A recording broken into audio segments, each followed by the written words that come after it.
Hello，大家好。最近港澳地方啲網上面輿論比較多嘅，應該就係粵車南下嗰個消息啦。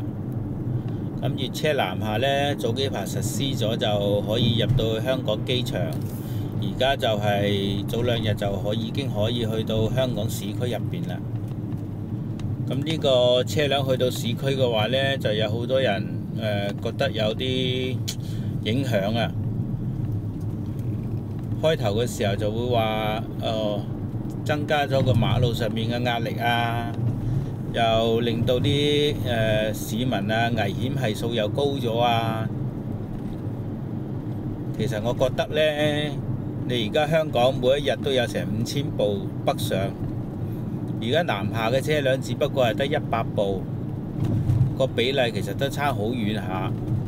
咁係咪真係增加咗馬路上面嘅壓力呢？咁你話有啲危險係數又高咗，咁相對嚟講，你5000部車又係左上右落嘅，去到內地右上左落，咁內地啲市民係咪又係危險係數又係高咗呢？咁你話駕駛習慣方面唔習慣，咁你駕駛習慣唔習慣嘅話呢，我覺得大家都可以相互之間去學習嘅啫，係咪先？咁我亦都相信唔會好多人一過到嚟香港就飛車啊咁樣。同埋你話啲內地人嘅素質唔好，咁啊香港人嘅素質係咪一定係上到上面就非常之好呢？我都有時覺得好多響港珠澳口岸嗰度等車嗰啲車呢，經常咁樣插隊，插唔到隊嘅時候呢，就舉高隻中指。有啲就直情讓都唔讓下就鏟埋去撞埋嘅意外亦都有。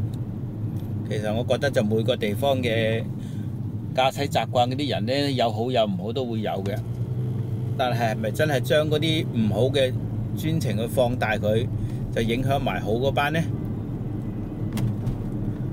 我哋應該係平心而論，大家換位去思考一下，應該去相互之間包容一下。